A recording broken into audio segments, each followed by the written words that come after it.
네, 안녕하세요. 오수연 변호사입니다. 네, 아이고, 이제 바로 며칠 전에 2025년 제13회 행정사 1차 시험이 끝이 났죠. 일단 다른 무엇보다 오늘 기출해서 하는 것보다 1차 시험 끝내시느라 다들 너무너무 고생 많으셨습니다. 혹시 점수가 조금 모자랐던 분들은 여기서 너무 낙심하지 마시고 오늘 제 기출 풀이 내용 들으시고 어떤 부분들이 모자랐는지 본인 한번 돌아보고서 내년을 기약하시고 만약에 합격선이 됐다 하시는 분들은 오늘 풀이 내용 다시 한번 고개 끄덕이면서 풀어보시고 여기서 멈추면 안 되죠. 저희 2차까지도 얼마 안 남았어요. 저희 날짜를 세보니까 오늘부터 117일 남았더라고요. 이제 넉 달이 채 안 남았습니다. 부지런히 가야 하니까요. 먼지 탈탈 털어버리시고 앞으로 나아가시 바랍니다. 다시 한번 너무너무 고생 많으셨습니다. 1차 시험 보시느라 오늘 한번 바로 1차 2025년 제13회 1차 기출이 어땠는지 한번 풀어보겠습니다. 들어가기 전에 그냥 간단하게 총평을 좀 얘기해볼까요? 제가 그 총평을 작성해서 학원 측에 넘겼고요. 그래서 학원 홈페이지 가면은 올라와 있을 거예요. 자료가 제가 총평 올린 거가 올라와 있을 텐데요. 몇 마디만 좀 공유를 해보면 일단 1번 결론부터 말씀드리면 전반적으로는 평이했다. 논거가 뭐냐? 1번 문제 유형이 좀 단순했죠. 단순 지문 나열형, 사례형이나 박스형이 하나씩밖에 안 나오고 저희가 이제 사례형 같은 걸 좀 어려워하시는데 그런 거는 거의 적고 어땠어요 오늘? 지문 나열형이 무려 23개였어요. 뭐가?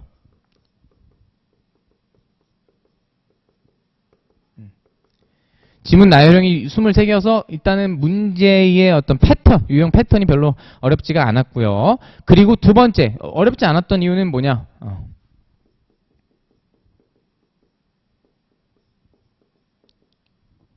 지점이 아니죠. 지문. 원래 항상 나오는 기출 지문이 요번에도 또 역시 많이 나왔어요. 다시 한번 행정사 1차 시험은 기출 문제를 꼼꼼히 보는 것이 얼마나 중요한지를 확인할 수 있는 시간이었습니다. 이런 두 가지 특징 때문에 크게 어렵지 않았을 거라고 판단이 되고요. 새로운 판례는 뭐가 하나 정도가 눈여겨볼 만했죠. 1번이 바로 조금 흥미로운 문제였는데 거기서 이제 분모규직권 관련된 판례가 최근에 있었던 전합 판례가 나왔어요. 제가 간단하게 소개해 드리겠습니다. 이게 조금 어려웠을 수 있을 것 같습니다. 문제 자체는 어떤 문제들이 조금 인상적이었나. 저 같은 경우에는 문제를 쭉 보니까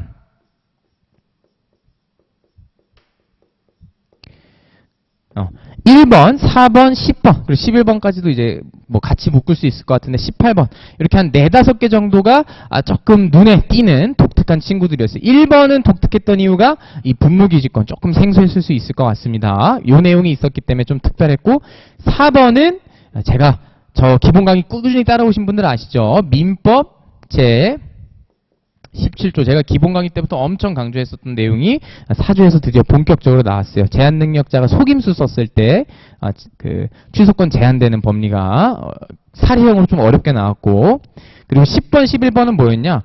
법률행위 일반론이 문제가 나왔었네요. 법률행위 일반론 문제가 나왔는데 완전 교과서에나 써있을 조문도 아니고 판례도 아니고 완전 교과서에 써있는 일반 법리가 나와서 아하 우리가 기초적인 법리는 알고 있어야겠구나. 조문이랑 판례가 아니더라도 그런 것들을 확인할 수 있었습니다. 18번 내용은 18번 내용도 뭐 크게 어렵지 않았지만 그렇네요. 취소권의 단기 소멸 시효라고 하는 단기 소멸 시효가 아니죠. 죄송합니다. 단기 소멸이라는 빈출 쟁점을 출제를 했는데 지문을 평소보다 조금 꽈서 냈어요.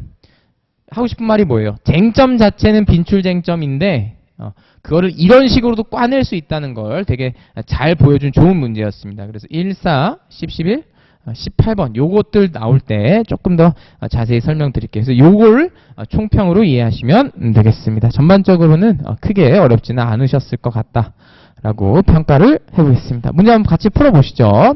자, 1번 문제입니다. 관습법과 사실인 관습에 관한 설명으로 옳은 것은 미등기 무허가 건물의 취득자에게는 소유권에 준하는 관습법상 물권이 있다고 했나요? 없죠. 제가 강조했던 내용입니다.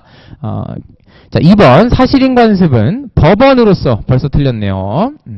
법령에 저촉되지 않는 한 법칙으로서의 효력이 있다. 이거 뭐라고 바꾸면은 맞는 지문이죠. 관습법이라고 하면 맞는 지문이겠다.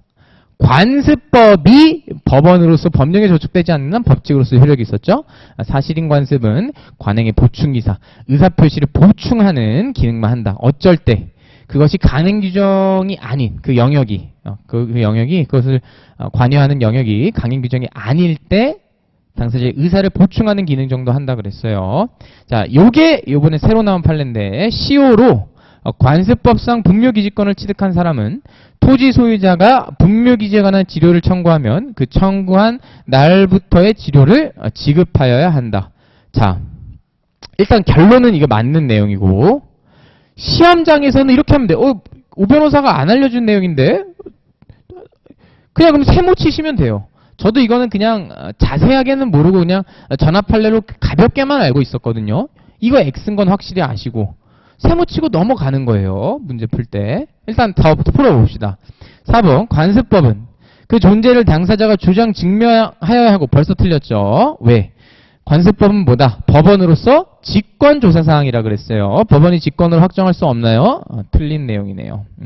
4번 틀렸고. 자, 5번 사실인 관습은 관련 분야의 재정법이 강행규정이라도 특별한 사정이 없는 한 법률행위의 의사를 보충하는 기능으로서 재판자를 할 수 있나요? 설명했죠 아까. 임의 규정인 분야에서 당사자 의사를 보충하는 기능을 하는 겁니다. 사실인 관습은 재정법이 강행규정 분야인 경우에는 그럴 수가 없다라고 하는 판례, 빈출 지문이었어요. 1, 2, 4, 5가 정말 너무너무 우려서 사골도 안 나올 정도로 우려진 빈출 지문이었죠. 그래서 혹 3번을 몰랐다 해도 1, 2, 4, 5가 너무 확실히 대빵 X이기 때문에 3번 동그라미 치고 답 맞추셨을 수는 있다. 그런데 오늘 어쨌든 이런 거 보려고 풀이한 거니까 요거에 근거가 되는 판례를 한번 봅시다. 요런 내용이었어요. 전원합의체 판례였어요. 전합 판례인데 2017 다 228007 판례인데요. 다수 의견이 이렇게 의견을 냈답니다. 2000년 1월 12일 법률 제 6158호로 전부 개정된 장사 등에 관한 법률, 이하 장사법이라고 한답니다. 시행일인 2001년 1월 13일 이전에 타인 토지에 분묘를 설치한 다음 20년간 평원 공연하게 분묘의 기지를 점유함으로써 분묘 기지권을 시효로 취득하였더라도 분묘 기지권자는 토지 소유자가 분묘 기지에 관한 지료를 청구하면 그 청구한 날부터의 지료를 지급할 의무가 있다고 보아야 한다. 아하. 그래서 일단 3번 지문은 맞는 내용이고요. 여러분 막 자세하게 알 필요 없는데 그냥 간단하게 한 3가지만 설명을 드려볼까요? 1번 무슨 말이에요 지금? 이 장사법이라고 하는 게 2000년 1월 12일에 개정이 됐는데요. 저 이거 풀이 준비하면서 저도 장사법을 찾아보니까 장사법에 어떻게 돼 있냐면요. 타인의 토지에 동의를 받거나 승낙 없이 그냥 눌러 앉으면 여기 내가 분묘를 세울 거야. 우리 아버지 돌아가셨으니까 여기에 분묘를 설치해야겠어 라고 해도 권리를 주장할 수 없다. 그게 얼마나 강조했는지 2항 3항에 나누어서 아주 구체적으로 권리 주장할 수 없다라는 내용을 적어놨더라고요. 그래서 요것이 시행된 2000년 1월 12일 이후에는 야, 나 여기에 분묘 세울게 해도 권리를 주장할 수 없는 거예요. 자, 근데 지금 우리 상황은 어떤 상황인 거예요? 이 법이 장사법이 시행되기 이전에 분묘를 이미 세워가지고 그 다음에 20년간 평온 공연하게 분묘 기지를 점유를 한 겁니다. 어차피 이게 시행된다고 하는 것은 이 법 시행일 이후부터 함부로 점유하지 말라는 거지 이제 그 이전에 한 거라는 거예요. 그러니까 요거는 관습법상으로 어떻게 된다? 기존에 있었던 관습법에 따라서 분묘 기지권이 인정이 됩니다. 여기까지는 차이가 없어요. 뭐가 있다? 관습법상 분묘기지권이 있다. 여기까지는 판사님들, 대법관분들끼리 견해 차이가 없었습니다. 무슨 견해 차이가 있었냐면요. 지료를 언제부터 청구를 해야 되는지 혹은 지료를 청구할 수 없는지에 대해서 견해 차이가 있었는데 일단은 우리가 봤던 다수견은 언제 때부터래요? 이게 언젠지는 모르지만 적어도 치료를 청구한 때부터는 치료를 돈을 줘야 된다라고 하는 입장이셨고요. 이게 다수견이에요. 별개 의견 한번 들어만 두세요. 분묘 기지권이 생겼던 시점부터 돈을 다 치료를 내야 된다. 부당이득. 사실은 좀 딴 얘기지만 순수 법리로 따지면 별개 의견이 맞죠. 순수 법리는 이게 법정지상권 법리를 유추 적용한 거기 때문에. 근데 왜 다수견이 치료를 청구할 때부터라고 했을까요? 현실적인 이유겠죠. 왜냐면 보통 이 기간, 치료 청구하지 않은 기간도 몇 년 동안이 지났을 텐데 갑자기 치료 청구했다고 분묘기지권을 얻었을 때부터 치료를 내라 이러면 이제 너무 갑자기 큰 돈을 내야 되니까 그런 현실적인 것들이 고려되지 않았을까 싶습니다.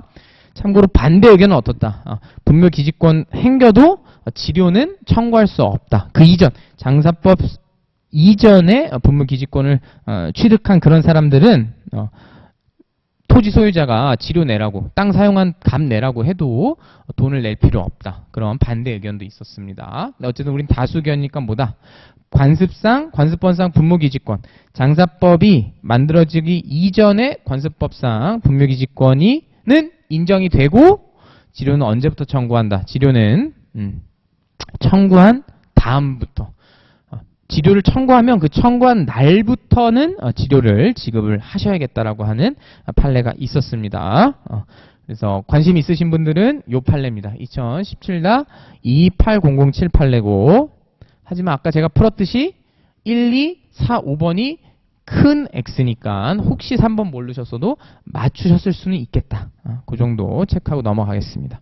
자, 2번부터는 문제가 쉬워서 쉬운 것들은 자세하게 설명 안 하고 쭉쭉 넘어갈게요.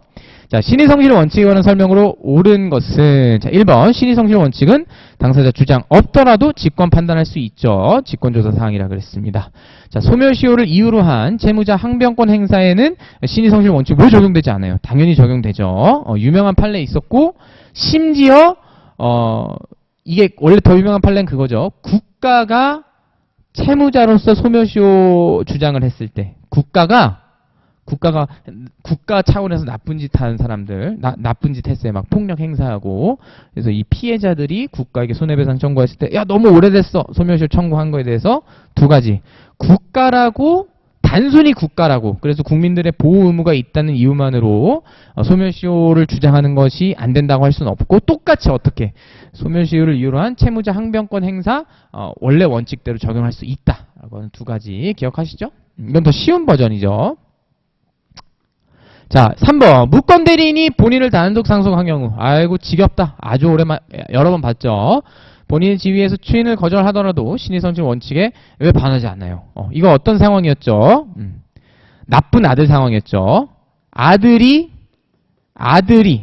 무권대리였던 사건이죠. 아들이. 근데 아버지가 돌아가신 거예요. 아버지가 본인인데 아버지 땅을 아들이 함부로 매도했는데 아버지가 돌아가시고 본인의 지위를 단독 상속했는데, 그리고 본인 추인 거절권 있네. 신의성실 위반된다 그랬습니다. 자, 4번. 강행규정에 위반하여 계약을 체결한 자가 스스로 그 계약의 무효를 주장하는 것은 특별한 사정이 없는 한 원칙에 반하지 않죠. 아니죠. 이걸 반한다고 하면은 무슨 문제가 발생한다 했죠? 오히려 강행규정에서 보호하려고 한 그 법이, 혹은 금지하려고 했던 그 문제를 오히려 부추기는 꼴이 돼버리기 때문에 아무리 강행규정에 위반해서 계약을 체결한 자가 스스로 무효 주장하는 게 얄밉죠. 얄밉긴 하지만 신의성실 원칙에 반한다고 할 수는 없다고 했어요.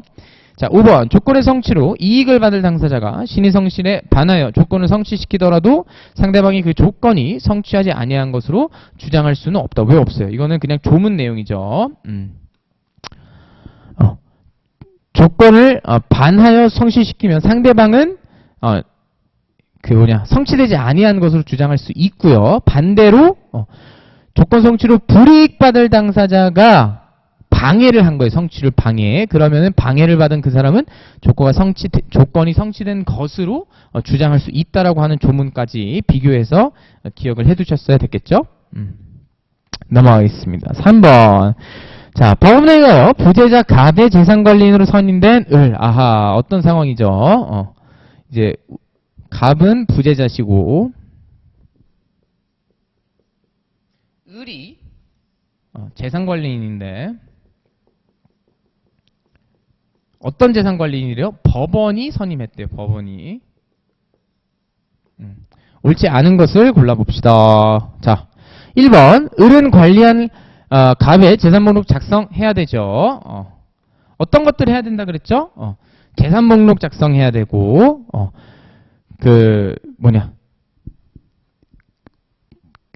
보존에 필요한 행위들이 있다면 그런 것들도 해야 된다 그랬었고, 담보 제공해야 되는 경우에는 담보도 좀 제공해야 되는데 대신에 어떤 것들을 누릴 수 있다 그랬죠? 보수 같은 걸 받을 수 있다 그랬어요. 2번이 바로 뜨네요. 법원은 을의 재산으로 갑의 재산으로 을에게 상당한 보수를 지급할 수 있다. 요 내용 다 정리했었던 내용이죠. 을은 법원의 허가가 없으면 부동산 소유권 이전 등기 말소 절차 이행을 청구할 수 없나요? 이게 틀렸네요. 왜? 자, 허가 결정은 언제 받아야 됐었죠? 허가 결정. 법원이 선임한 재산관리는 언제 허가 결정을 받아야 된다?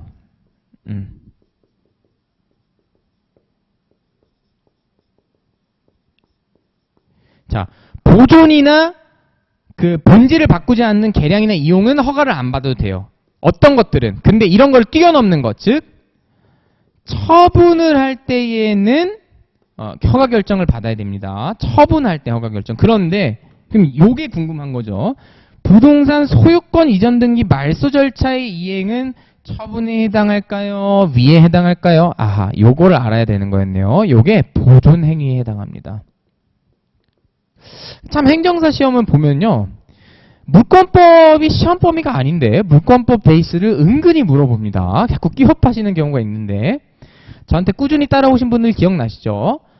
부동산 소유권 이전 등기 말소 절차라고 하는 거는 민법전에는 214조, 즉 방해 제거 청구권의 일환이에요. 왜? 야, 그 부동산 내 건데 왜 너 등기가 있어? 너 등기가 되어 있으니까 내 소유인데 너 등기가 되어 있으니까 내 소유권이 방해를 받잖아. 그러니까 내가 돌리도 물권적 청구권을 행사해서 소유권 이전 등기 말소 절차를 이행해서 등기를 갖고 올 수가 있어요. 근데 지금 딱 설명을 들어보니까 이건 뭐예요? 이건 처분이 아닌 거죠. 원래 내 거를 갖고 오는 보존 행위인 겁니다. 그래서 허가 받을 필요 있다 없다? 허가를 받을 필요가 없습니다. 허가를 받을 필요가 없기 때문에 3번이 틀렸겠네요. 자, 넘어가겠습니다. 4번 법원은 갑소유 부동산에 대한 을의 처분을 사후 추인할 수 있다 그랬죠. 유명한 판례라 그랬습니다. 자, 5번 을이 갑의 사망을 확인했더라도 부재자 재산관리인으로서 선임 결정이 취소되지 않으면 권임 행사할 수 있다는 거. 제가 이 4번, 5번 묶어서 엄청 중요하다 그랬죠, 여러분? 혹시 그것까지 기억하세요, 여러분? 4번, 5번을 그냥 제가 급하면 따로 외우라 그랬는데 엄밀히는 좌표 달랐다는 것도 좀 기억해 주셨으면 좋겠어요. 4번은 뭐에 대한 내용이다? 방금 3번에서 설명했던 허가 결정을 어떻게 해야 되는데, 그래, 아까 허가 결정을 처분할 때 보존이나 개량 이용을 뛰어넘는 행위를 할 때에는 허가 결정이 필요한데 그 허가 결정을 사후에도 할 수 있니? 라고 하는 내용이었고, 5번은 뭐에 대한 내용이었어요?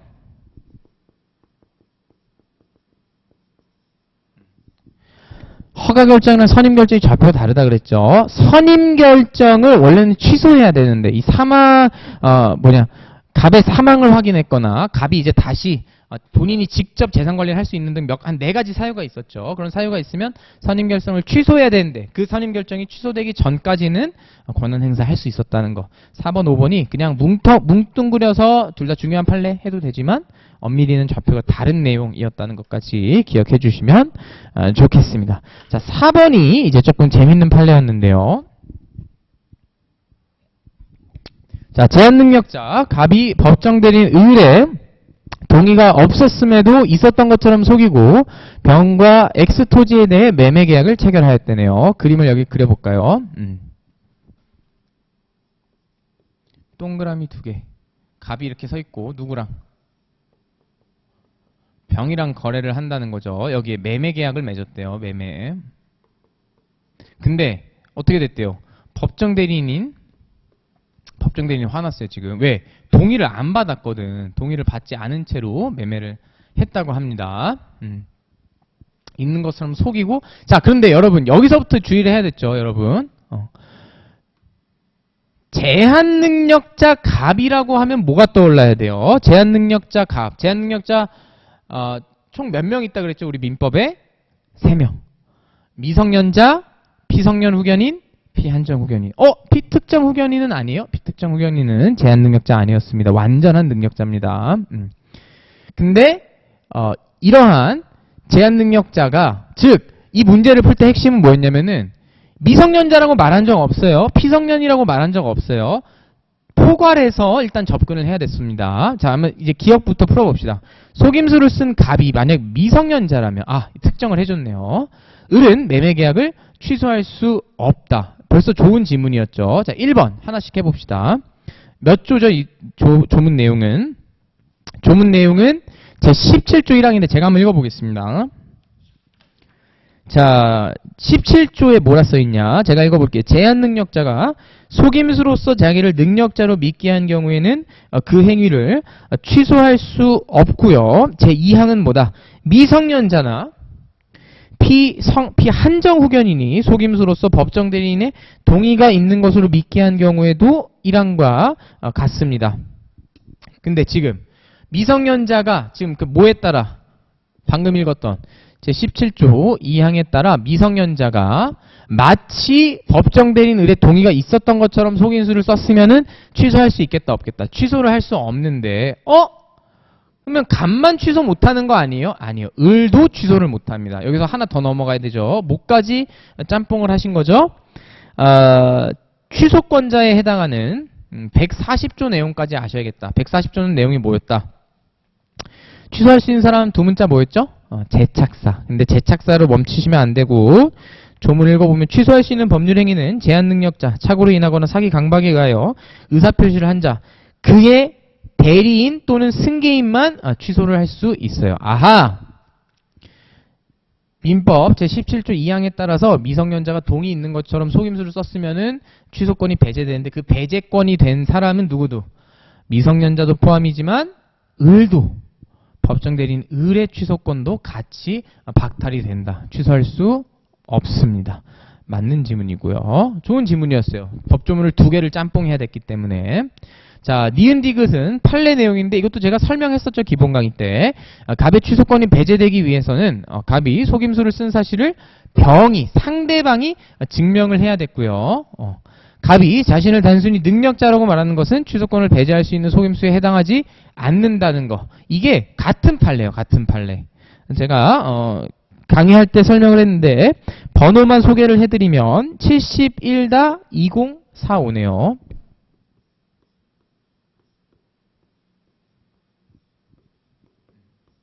한 판례에서 나온 지문이에요. 행정사 시험 이런 식으로 잘 내죠. 한 판례에서 판결로질 하나하나씩 다 지문으로 만드는. 좋습니다. 자, 리을번이 좋은 지문이었는데요. 속임수를 쓴 갑이 만약 피성년 후견인이라면 갑은 매매계약을 취소할 수 없다. 저한테 공부하신 분들은 사실 이 지문 나오고서 짜릿짜릿하셨으면 좋겠어요. 사실 심지어 여러분 제가 이거 모의고사도 냈어요. 제가 낸 모의고사에 이게 17조 2항이랑 1항 해석하는 게 굉장히 어려운 트릭이라서 문제를 냈었는데 기억나시나요? 다시 읽어볼게요. 17조 1항 17조를. 자, 여러분 17조 1항의 주어는 어떻죠? 제한 능력자가 자기를 능력자로 믿게 한 경우에는 취소할 수 없는데 이건 그냥 제가 필기를 해봅시다. 워낙 중요하니까. 자, 17조 지금 우리 좌표는 17조를 해석하는 건데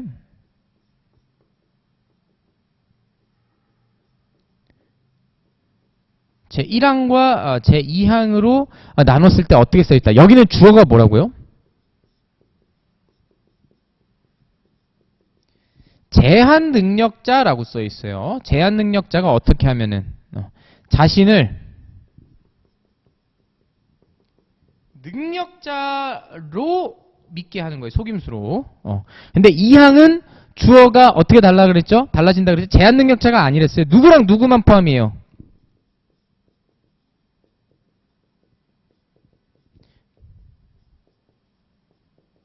피성년이 아니죠.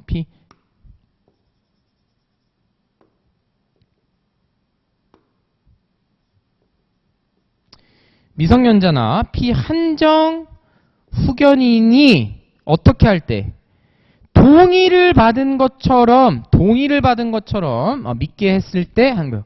이 차이를 느끼실 수 있느냐는 거였어요. 결론만 말씀해 주세요. 오변호 선생님. 핵심이 뭐다? 피성년 후견인은 뭘 적용받을 수 없다. 설령 법정 대리인의 동의가 있었던 것처럼 속임수를 썼더라도 뭘 적용받을 수 없다. 17조 2항을 적용받을 수가 없어요. 조문의 일부로 뺐어요. 일부로. 왜 일부로 뺐다 그랬죠? 왜냐하면 성년 후견인에게는 뭐가 없어서.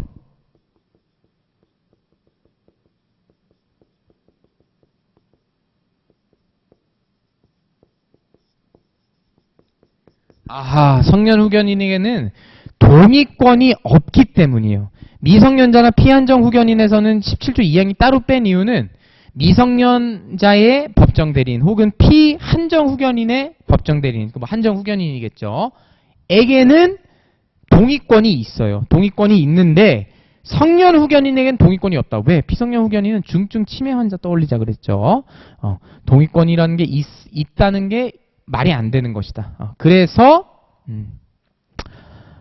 속임수를 쓴 게 어떤 내용이면 피성년 후견인이 마치 법정 대리인의 동의가 없었음에도 있었던 것처럼 속였다 하더라도 17조 2항을 적용받을 수 없으니까 취소할 수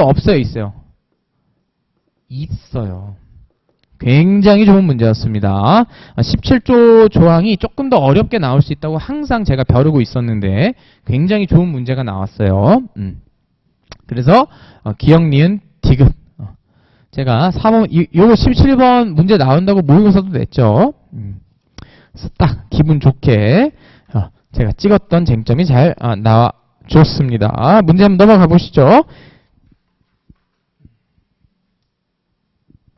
자, 5번 문제입니다. 또 속도를 좀 더 내볼까요? 이런 거는 뭐 빨리 해야 되죠? 이건 그냥 법조문 내용이니까. 자, 가정법원은 피한정 후견인이 동의를 받아야 하는 범위 정할 수 있고요. 자, 질병, 장애, 노령 등으로 인한 정신적 제약 때문에 사무처에 있는 지속적 결연가요? 아니죠. 부족한 사람이어야 되죠. 지속적 결연은 누구? 피성년 후견이시겠습니다. 가정법원이 한정 후견 개시 심판할 때 피성년 후견 경우 마찬가지로 본인 의사 고려하여야 하지요. 조문이 그렇게 돼 있습니다. 준용한다라고 제9조 2항을. 피한정 후견인의 행위에서 동의가 필요한 범위에 대한 변경 청구, 검사나 지방자치단체 장도 포함이 되어 있습니다. 본배 사친 다 그대로 들어가요. 본배 사친 지검장. 조문 한번 확인해 보시고. 자, 5번 피한정 후견인이 한 법률 행위가 일상생활에 필요하고 그 대가가 과도하지 않았다면 그 법률 행위는 한정 후견인 취소할 수 없지요. 맞는 내용이었습니다. 피성년 후견인도 그렇게 할 수 없고요. 피한정 후견인도 그렇게 할 수 없습니다. 둘 다 관련 조문이 있었던 내용입니다. 쉬운 내용이었고요. 자, 6번입니다. 잠시만요. 저 물 좀 잠깐 갖고 오겠습니다. 자, 6번도 이거 빨리빨리 합시다. 이런 것도 뭐 어려운 문제 아니었으니까. 옳은 것은 뭐냐? 자, 사단법인의 정관은 자치법규가 아니라 계약인가요? 아니죠. 자치법규죠. 이건 판례 내용을 그대로 갖고 온 건데 판례 문구가 어땠다? 사단법인의 정관은 계약이 아니라 자치법규이기 때문에 니네들끼리 마음대로 해석하면 안 된다. 정관에 분명히 뭐라고 딱 써 있는데 그거랑 다르게 사원총회에서 결의해놓고서 우리가 다수로 밀어붙였으니까 돼. 그런 식으로 안 된다는 거. 왜? 자치 법규이기 때문에 법규 해석의 원칙에 따라서 법원이 사원총회에서 이런 결의가 있었어요. 이런 걸 흔들리지 않고 자치 법규를 딱 해석해야 된다 그랬습니다. 1번 바로 틀렸고. 자, 2번 재단법인의 정관은 특별한 사정이 없는 한 그 변경 방법을 정관의 정한 때에 하나여 변경할 수 있습니다. 맞죠? 저희 두 문자는 제가 따드렸었죠? 재단법인의 정관 변경. 재단법인의 정관 변경은 두 문자가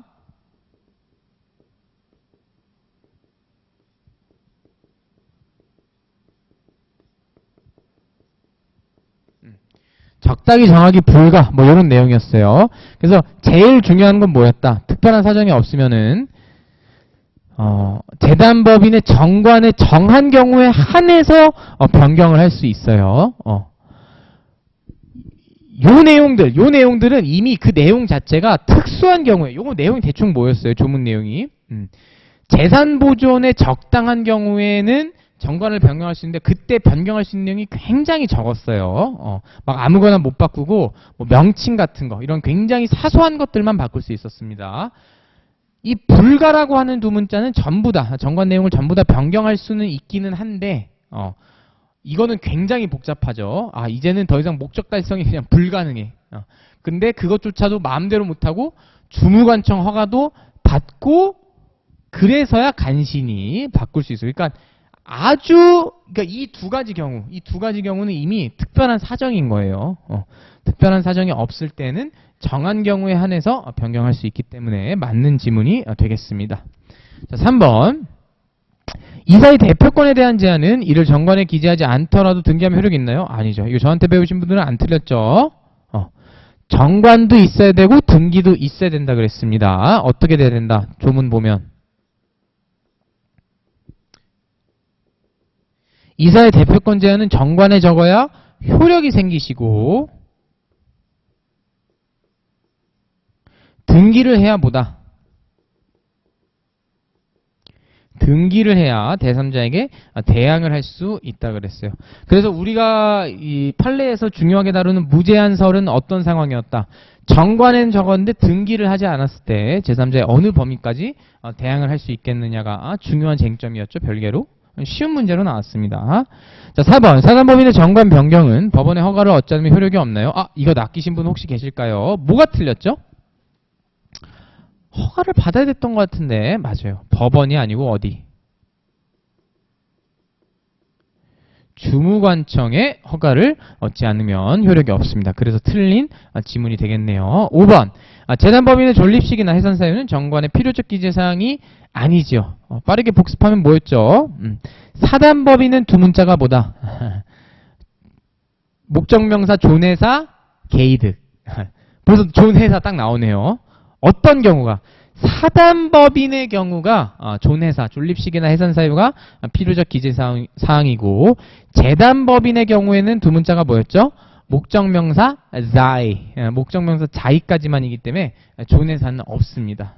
그래서 이걸 사단법인으로 바꾸시면 맞는 지문. 재단법인은 존립식이나 해산 사유는 정관의 필요적 기재사항이 아닙니다. 넘어가시죠. 자, 7번이네요. 자, 좋은 문제 나왔습니다. 민법상 사단법인에 관한 규정 중에 비법인 사단에 유추 적용할 수 없는 것은 어땠을까요? 저는 사실 이것도 제가 꼽았죠. 제가 비법인 사단에 3대 쟁점이 있다 그랬어요. 3대 쟁점. 원래 더 어려운 부분은 총유물에 관련된 법리인데 이번에 더 쉬운 게 나왔어요. 총유물 법리가 아니라. 첫 번째 중요한 쟁점이 뭐다? 어떤 조문이 명시적으로 존재하고 비법인 사단은 어떤 조문이 명시적으로 존재하지 않느냐. 왜? 명시 존재하는 거 3개밖에 없었잖아요. 뭐 등기 능력, 당사자 능력, 그리고 그 총유 관련된 거. 나머지를 유추 적용해야 되는데 어디까지 유추 적용할 수 있느냐. 결론만 딱 말하면 교수님들이 뭐라 그랬다. 법인격을 전제로 하는 것은 유추를 할 수 없고 나머지는 기본적으로 법인격을 전제로 하지 않는 것들은 다 인정을 할 수 있대요. 그래서 그런 내용들이 다 뭐였다. 임시이사 할 수 있고 권리능력, 청산인 되는 거, 대표자의 불법행위에 대한 그것도 제가 정확히 찍은 친구들 나왔어요. 왜냐면 실제 얘네가 중요하거든요. 얘네들 유추 적용한다는 게 특히 얘가 중요하죠. 이거가. 얘는 이제 전압 때문에 좀 중요해졌고. 그런데 4번. 이사의 대표권에 대한 제한의 대항 요건을 규정한 제60조는 할 수가 없어요. 왜? 법인격을 전제한다는 게 뭔 말이에요? 여러분, 방금 앞에서 봤잖아요. 이사 대표권에 대해서 제3자에게 대항을 하려면 등기를 해야 합니다. 등기를. 비법인 사단은 등기를 할 수가 없어요.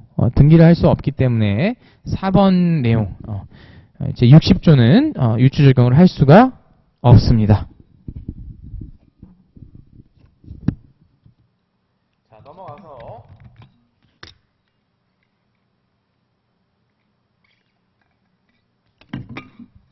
자, 뭐야? 8번이죠.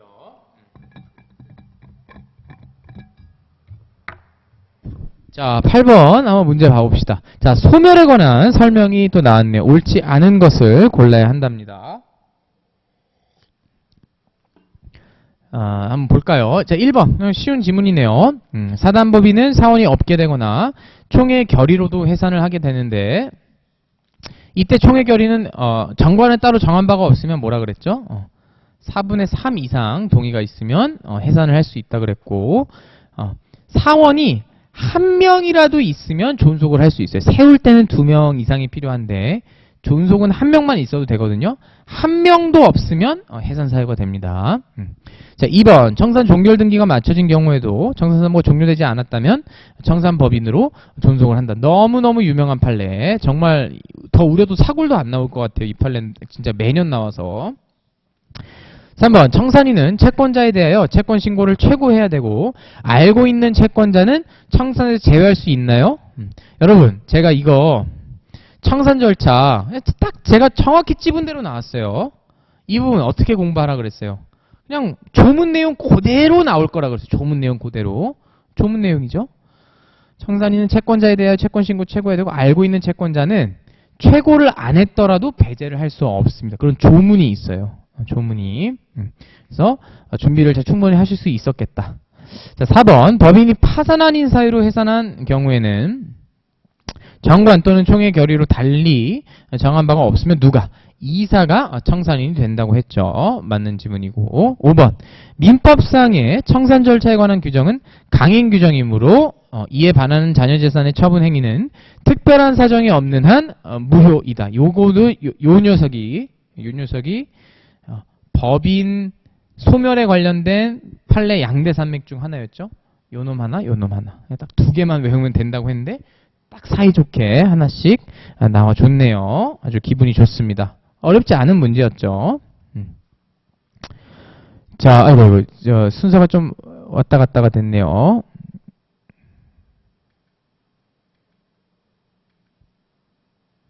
잠시만요. 약간 오류가 난 것 같습니다.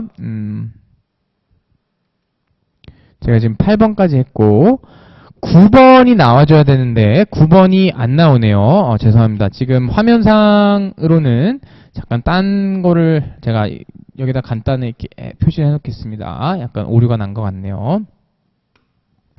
자, 다행히도 제가 이제 프린트로는 준비를 해놨어서 한번 프린트를 읽어봅시다.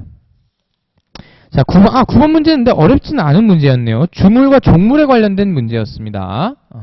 문제는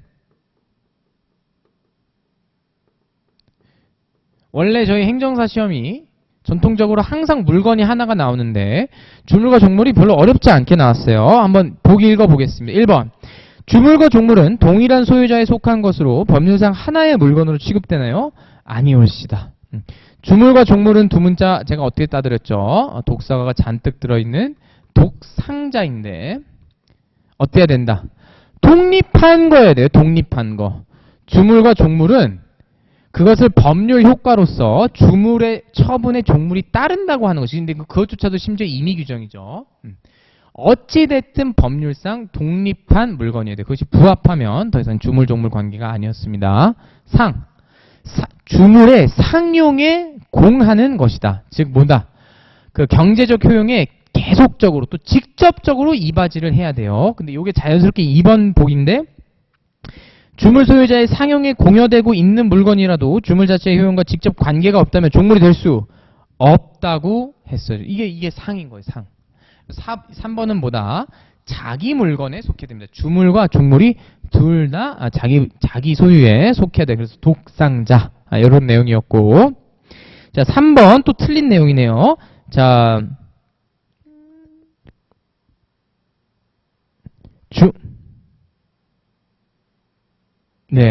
자, 주물과 네, 죄송합니다. 네, 그래서 또 틀린 내용이죠. 주물을 처분할 때 특약으로 종물을 제외할 수 없고 종물만을 별도로 처분할 수도 왜 없어요? 아까 방금 설명했죠. 임의규정이라고요. 임의규정이기 때문에 별도 처분할 수 있고 4번 주물과 종물의 관계에 관한 법리는 주된 권리와 종된 권리 상호간에 적용되지 않나요? 아니요. 권리 간에도 적용이 될 수 있고 대표적인 예가 뭐였다? 대표적인 예가 건물을 땅 위에 서 있는 건물을 사는데 경매로 땅 위에 서 있는 건물을 경매받을 때 어떻게 된다? 건물이 땅 위에 서 있으려면은 물권법 내용인데 뭐가 필요하다? 차지권, 땅을 빌리는 권리가 있어야 돼요. 왜? 우리나라는 토지랑 그 위에 서 있는 건물이 별개 부동산이라서. 근데 건물을 경매할 때 이 종된 권리, 즉 소유권이라고는 종된 권리 외에 주된 권리 외에 종된 권리인 만약에 이 건물이 땅을 사용할 수 있는 뭐 임대차가 있었다. 그러면은 그 권리도 같이 올 수 있죠. 그런데 이제 문제는 그렇다고 해서 임대차가 자연스럽게 연장되는 것은 아니었죠. 그건 이제 별개 문제도 워낙 유명한 판례였어서 간단히 소개해드려봤고, 자 5번 종물은 주물의 처분에 따른다는 법률 효과는 주물의 권리관계가 공법상 처분에 의해 생긴 경우는 적용되지 않나요? 그렇지 않죠. 압류 같은 경우에도 적용이 된다고 했습니다. 그래서 별로 어렵지 않은 9번 문제였어요. 별로 어렵지 않은 문제였고요. 9번도. 자 10번 문제. 자 10번이랑 11번이 조금 흥미로웠는데 흥미롭다고 판단한 이유 아까 제가 간단히 설명드렸죠. 조문도 판례도 아닌데 완전 교과서에서 나오는 완전 기본 법리인데 떡하니 연달아 놨어요. 10번, 11번이. 그래서 혹시 이번에 점수가 조금 미달이신 분은 다음에 준비하실 때는 이런 기초적인 내용들도 우리가 눈여겨볼 필요가 있겠다라고 기억을 하시면 되겠습니다. 자, 그래서 한번 볼까요? 법률행위인 계약의 자유는 사적 자치의 주요한 발현 형식이다. 완전 교과서에 있는 표현인데 맞는 지문이죠. 제가 교과서에 있는 표현을 한번 같이 읽어드릴게요. 원래는 보통 이렇게 쓰시죠.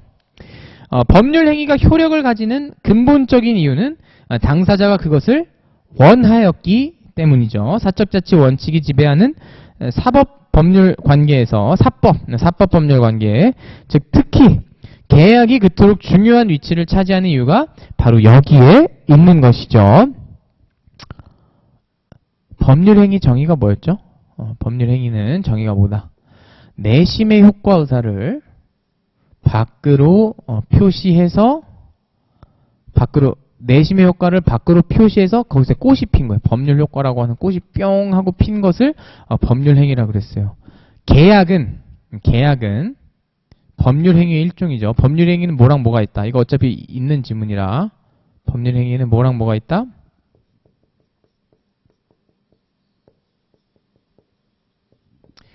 계약과 단독행위가 있습니다. 즉 계약도 이것이 기본적으로 깔려 들어가는 거죠. 정확한 정의는 여기 사실 이미 나왔는데 청약과 승낙의 의사표시가 합차여 성립하는 법률. 저 근데 진짜 근데 여러분 이거 정말로 제가 OT 시간 때부터 강조했던 내용이잖아요. 2차에 나온다고 허술히 보지 말고 제가 이거 엄청 얘기해줬어요. 진짜로 질릴 정도로 준비를 당연히 해두셨을 테고. 법률행위란 내심의 효과 의사를 밖으로 표시하는 것이니까 이걸 교수님들이 뭐라 표현했다. 이것이 법률 효과를 갖는 이유는 뭐다? 그것을 내가 원했기 때문에 효과가 생겼다는 것이잖아요. 그러니까 사적 자치의 주요한 발현 형식이겠구나 라고 하는 표현 충분히 이해할 수 있겠습니다. 어려운 좋은 내용이었어요. 자, 단독행위는 법률행위 일종으로서 맞죠? 법률 효과를 발생시키는 법률 요건이다. 이것도 맞는 지문이 되겠습니다. 이 앞부분까지를 알면은 충분히 음미해서 우리가 맞출 수 있었던 내용이겠어요. 쉬운 5번부터 해볼까요? 종기가 있는 법률 행위는 기한이 도래한 때부터 효력을 잃지요. 종기가 있는 법률 행위는 이런 식으로 제가 그림 그리자 그랬죠. 원래 같으면 그냥 동그라미 두 개, 네모 하나인데 여기 이제 원래 뭐라 써 있는 거죠. 뭘 줄게, 뭐 언제 갚을게 이렇게 뭐라 써 있는데 종기는 뭐라 써 있는 거다. until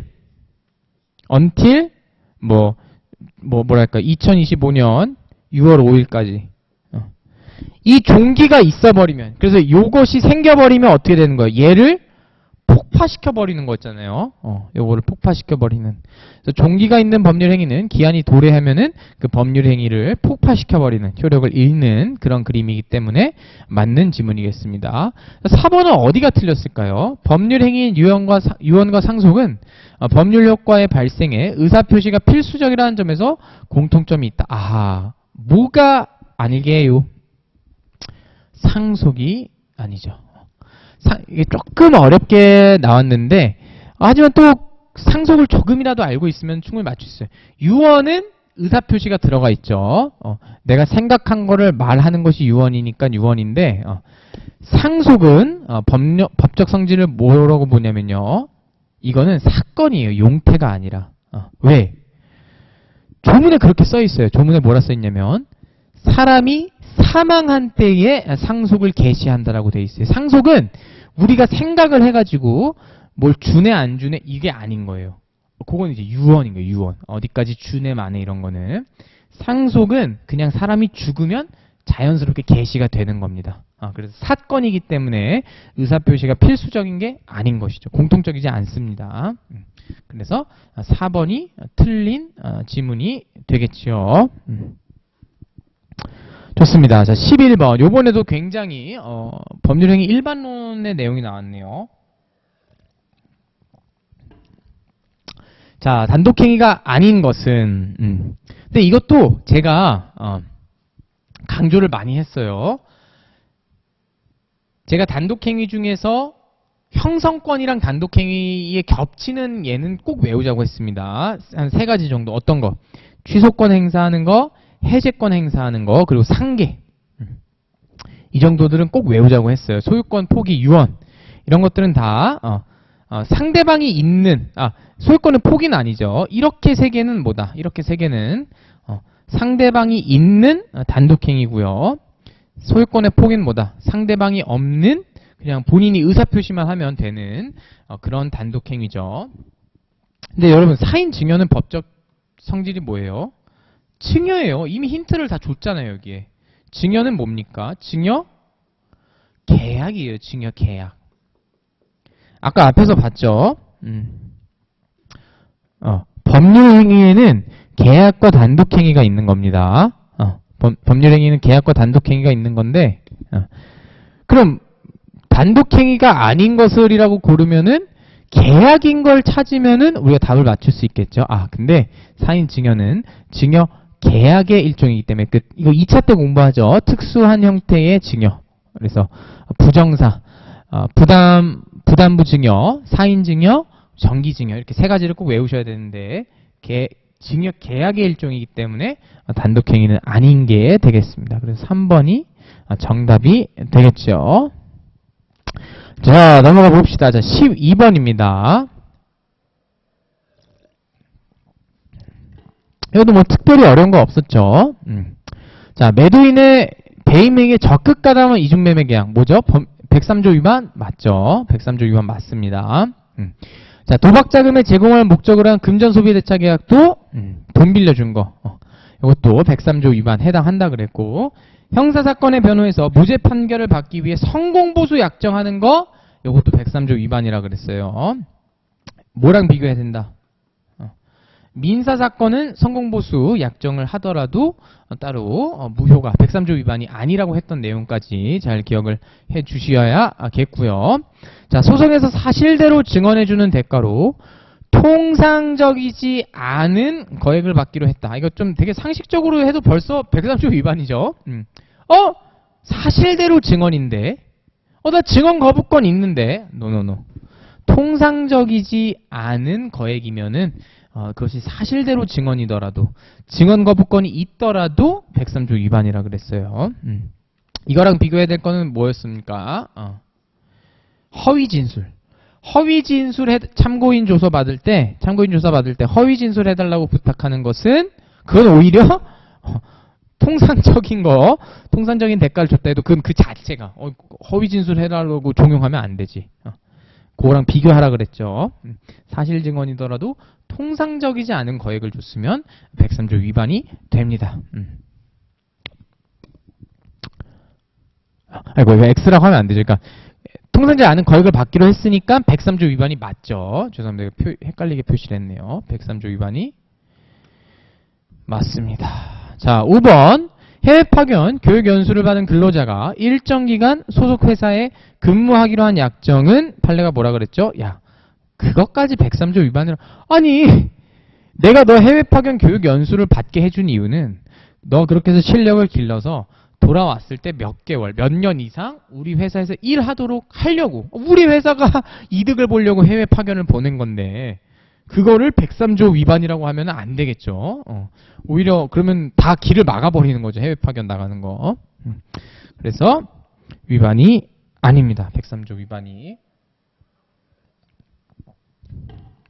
자, 12번까지 했고, 자, 13번. 13번은 우리가 또 사랑하는 104조 문제가 나왔네요. 불공정한 법률 행위에 대한 거. 근데 요번에도 특별히 여러분 제가 빨리빨리 나가는 이유가 뭐죠? 다 기출지문이에요. 다 기출. 아까 전에 앞에도 그렇고. 빨리 나가는 건 다 기출지문입니다, 여러분. 특별한 사정이 없는 한 경매 적용할 수 있다, 없다? 경매 적용할 수 없죠. 뭐랑 같이 엮어서 공부했죠? 증여도 적용할 수 없다 그랬었는데 그것도 있더라고요. 무상증여계약, 불공정 법률행위 될 수 있나요? 없어요. 너무너무 쉽게 내셨다. 자, 그래서 이제 뭐 할까요? 2번. 매매계약이 약정된 대금의 과다로 인해 불공정한 법률행위에 해당하여 무효인 경우, 무효행위 전환에 관한 138조가 적용될 여지가 없네요. 너무 여러 번 나온 기출지문이죠. 원래는 무효면은, 자, 물론 무효행위 전환이 있는데 어떤 경우? 강행규정 위반, 103조 위반 같은 녀석들일 때는 무효행위 전환이 될 수가 없어요. 원래는. 난 알다요. 이제 쉽지가 않겠죠. 다른 걸로 전환되는 게. 근데 104조 불공정한 법률행위가 아주 예외적으로 추인은 여전히 안 되지만 104조가 뭐는 여전히 안 되지만 무효행위의 추인은 여전히 안 되지만 왜? 왜냐면 추인되려면은 무알콜 추인세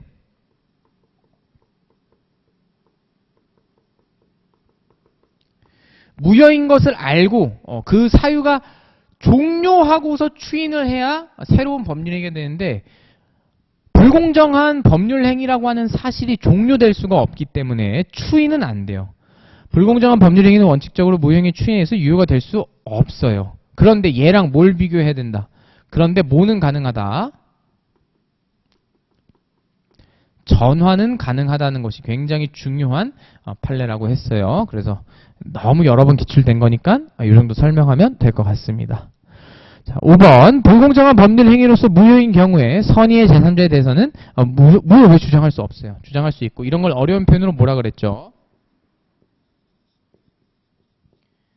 절대적 무효라 그랬고 뭐랑 비교하셔야 된다? 107, 108조에서 말하는 무효. 걔네들은 상대적 무효. 선의 제3자에게 대항을 할 수 없는 상대적 무효였다는 것까지 비교를 하시면 되겠죠. 자, 14번 문제입니다. 진위 아닌 표시에 관한 설명으로 옳지 않은 것을 골라볼까요? 네. 자, 진위 아닌 의사표시는 원칙대로 표시된 대로 법적 효과 발생하죠. 여러 번 강조했습니다. 언제 무효다? 알할 수. 상대방이 진위 아님을 알았거나 알 수 있었을 때에 비로소 무효가 되는데 이 진위 아님을 알았다는 사실은 누가 주장해야 된다? 유효를 주장하는 쪽이 아니고 누가? 무효를 주장하는 쪽이. 이게 맞겠죠. 왜? 왜냐면 원칙적으로 유효니까. 비진이라도 표시된 대로 효과를 발생하는 것이 원칙이니까 너 근데 진이 아닌 거 알았잖아 라는 건 누가 주장해야 된다. 그거를 무효로 만들고 싶은 사람이 주장을 해야겠습니다. 3번, 5번 이거는 뭐 너무 여러 번 출제된 기출이라 넘어가고요. 요거 4번도 사실 3, 4, 5번 어렵지 않은 빈출 지문이죠. 근데 한마디만 더 하면 뭐다?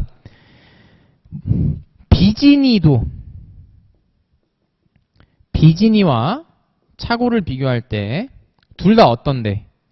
내심의 효과의사와 의사표시라고 하는 건 내심의 효과의사를 밖으로 표시한 거예요. 내심의 효과의사를 밖으로 표시한 건데 이 두 개가 일치하지 않는데요. 이 두 개가 일치하지 않는데 비진은 어떤 거고 요 일치하지 않음을 알고 있는 것이고, 착오는 이 내심의 효과 의사와 표시가 불일치한다는 사실을 어떻다? 알지 못한다고 하는 차이가 있다는 것이죠. 그래서 4번도 맞는 지문이 되겠습니다.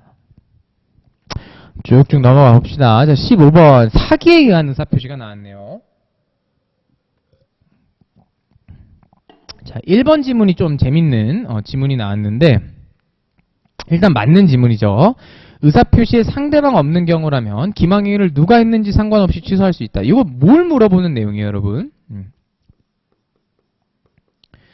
110조 1항과 2항 내용을 정확히 이해했는지를 물어보는 내용입니다. 110조 1항에는 뭐라 써있냐면요. 사기 강박에 의한 의사표시는 취소할 수 있다 라고 함으로써 그냥 그 상대방이 직접 사기 강박을 했을 때는 그냥 사실 이 말 자체가 말이 안 되죠. 그러니까 상대방이 사기 강박을 했으니까 당연히 상대방이 있겠죠. 그래서 당연히 취소를 할 수 있는데, 어떤 경우 제2항의 어떤 내용이죠? 110조 제2항이 제3자가 사기 강박을 했을 때는 어쩔 때만 취소를 할 수 있다. 상대방이 그 사실을 알았거나 알 수 있었을 때, 상대방이 그 사실을 알았거나 알 수 있었을 때에만 취소할 수 있다라 써 있어요.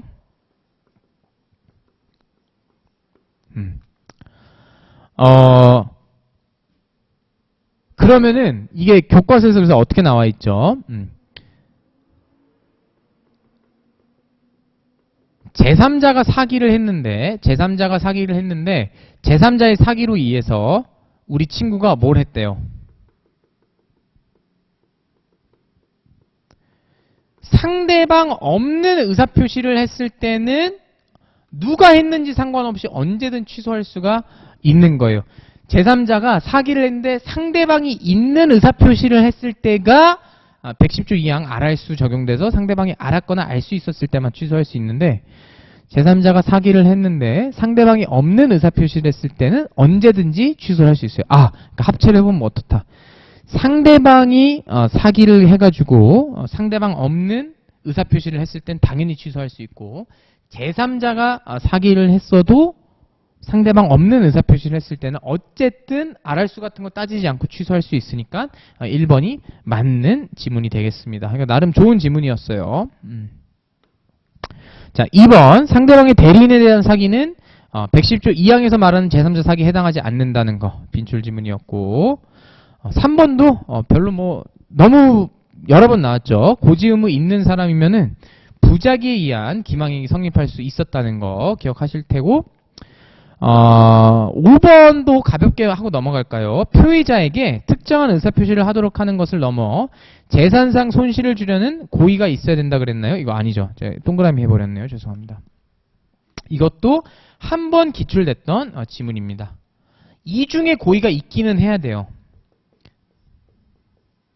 사기를 치는 놈한테 이 중에 고의가 있기는 해야 되지만 그 이 중에 어떤 거다. 내가 지금 사기를 치고 있다라고 하는 고의와 그로써 의사표시를 하게 해야지 라고 하는 고의지, 재산상 손실을 줘야겠다라고 하는 고의는 필요 없다고 했습니다. 그런 건 상관없어요. 자, 4번이 또 좀 눈여겨볼 만한데, 이것도 제 강의 꾸준히 들어오신 분들은 다 맞히실 수 있었죠. 이거 어떤 사건에서 나온 아주 유명한 리딩 판례에서 나온 문구죠?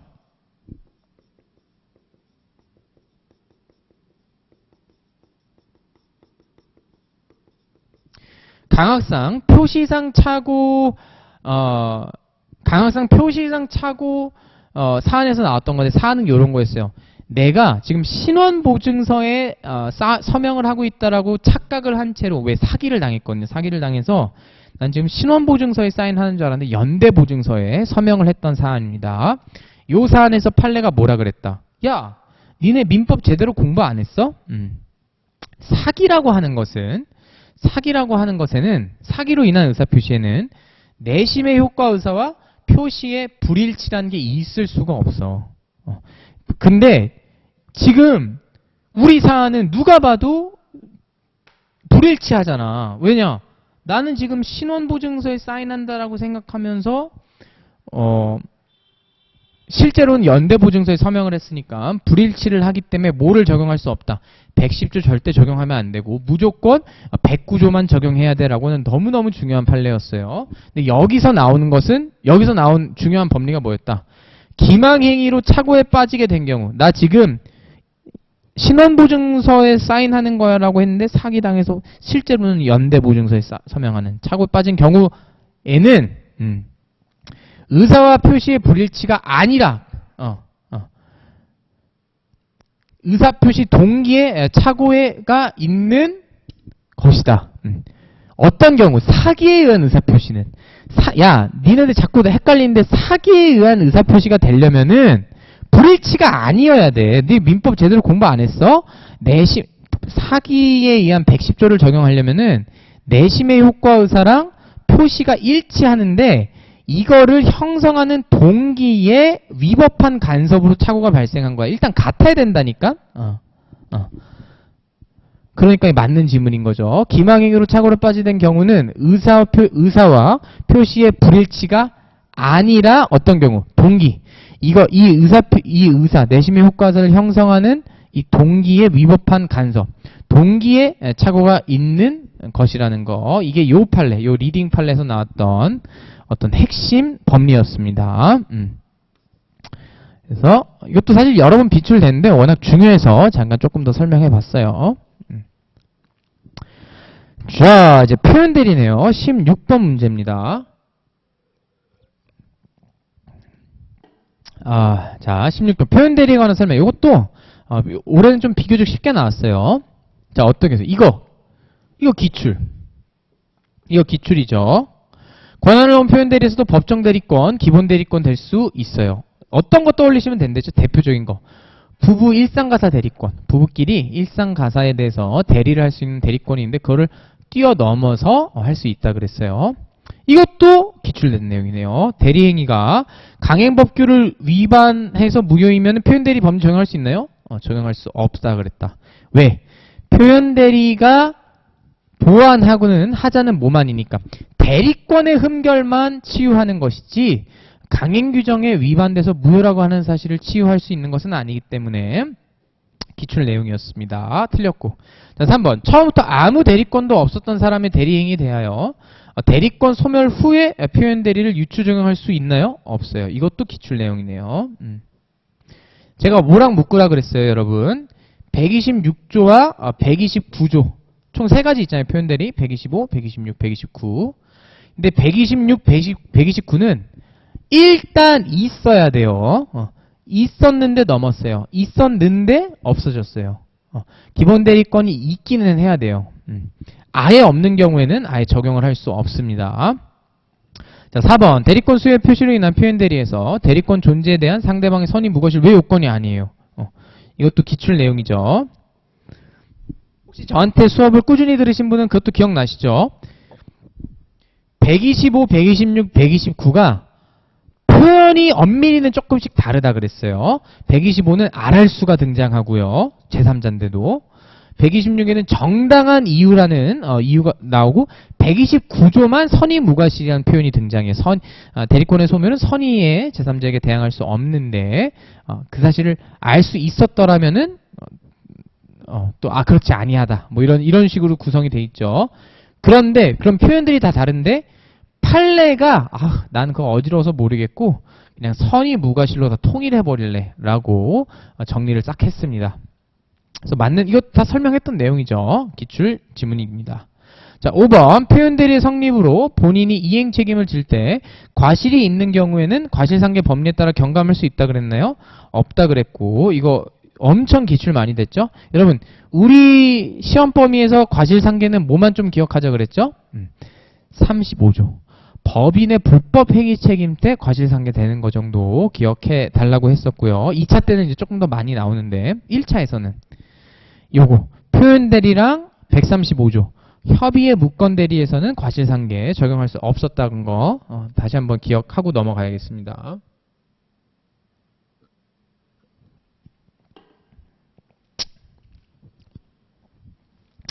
좋습니다. 자, 17번 민법상 법률행위 무효에 관한 설명인데요. 자, 1번. 법률행위 일부분이 무효인 때는 전부를 무효로 하지만 무효 부분이 없더라도 법률행위를 하였을 것으로 인정될 때는 나머지 부분은 무효로 되지 않지요. 너무 여러 번 기출됐고 그냥 조문 그대로죠. 일부 무효 법리. 그냥 조문 내용 그대로 설명할 것도 없네요. 2번. 무효인 법률행위가 다른 법률행위의 요건을 구비하고 당사자가 무효를 알았더라면 오타 났네 죄송합니다. 알았더라면 몇 번이죠? 17번 2번 네, 알았더라면 다른 법률 행위를 하는 것을 의혹하였으리라고 인정될 때에는 다른 법률 행위로서 효력을 가진다. 역시 이것도 기출이고 그냥 조문 내용 그대로죠. 두 문자는 제가 뭐 이렇게 따드렸어요. 막 전 알다요 알아야 되고 그것이 무효인 걸 안 상태에서 다요 다른 그걸 알았더라면 죄송합니다. 무효인 걸 알았더라면 다른 법률 행위를 의혹했을 거라고 인정이 되는데 그 다른 법률 행위가 요건을 갖춰야 된다 그랬죠. 알다요. 3번 무효인 법률 행위는 추인하여도 효력이 생기지 않지만 당사자가 무효임을 알고 추인한 때는 새로운 법률 행위로 본다. 이것도 너무 여러 번 기출됐고 그냥 조문 내용 그대로죠. 무알콜 추인세 무효인 법률 행위는 알고서 플러스 무효 사유가 종료해야 되고 그렇게 해서 추인하면 새로운 법률 행위로 본다고 했습니다. 자, 4번 토지거래 허가 구역 내 토지에 대하여 허가를 받기 전에 한 매매가 처음부터 배제하려고 그랬어? 아이고 아니죠. 확정적 무효입니다. 더 기다릴 것도 없이 확정적 무효라고 해서 답은 4번이겠네요. 자, 5번 무권리자가 타인의 권리를 처분하는 계약을 한 경우에는 법리적으로 어떤 거에 가깝다 그랬죠? 무대리 무권대리자의 처분과 굉장히 흡사하기 때문에 그 법리를 여러분 무권리자의 권리 처분은 엄밀히는 법조문이 없다 그랬어요. 엄밀히는 법조문이 없어서 무권대리 법리가 비슷해서 갖고 온 건데 무권대리는 추인하면은 효과가 어땠죠? 무권대리는 추인하면은 계약 시에 소급하여 유효로 됐어요. 계약 시에 소급하여 유효가 되기 때문에 역시 무권리자가 타인의 권리 처분하는 경우도 계약 체결시로 소급해서 유효가 되겠습니다. 좋습니다. 자, 쭉쭉 넘어가 볼까요? 18번 문제. 얘가 이제 또 조금 그나마 눈여겨볼 만한 문제라고 했죠, 제가.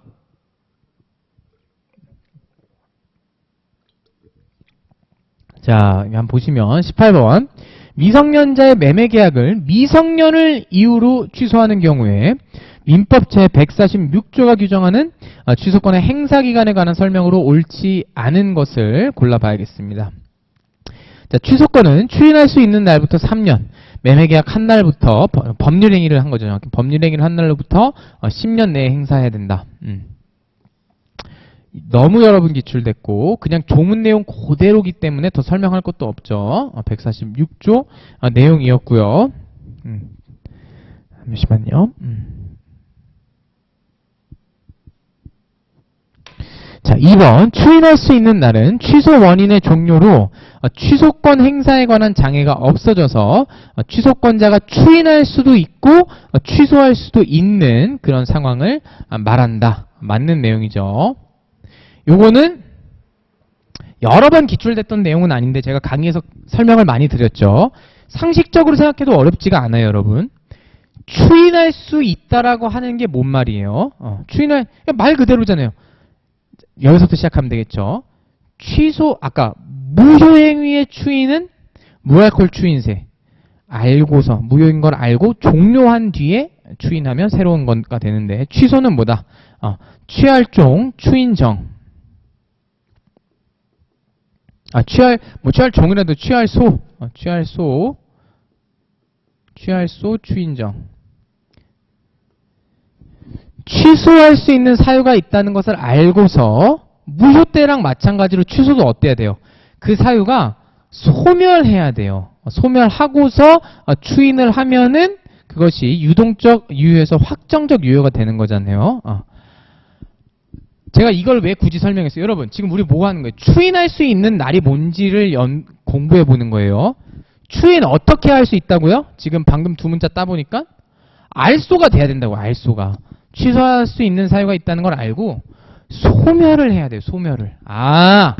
취소 원인이 종료된 후라서 취소도 할 수 있고 추인도 할 수 있는 때를 의미하겠구나. 그래서 요 내용 저랑 같이 호흡 맞추셨던 분들은 요 두 문자 보고서 딱 한 번에 잘 맞추실 수 있었을 것 같아요. 자, 3번입니다.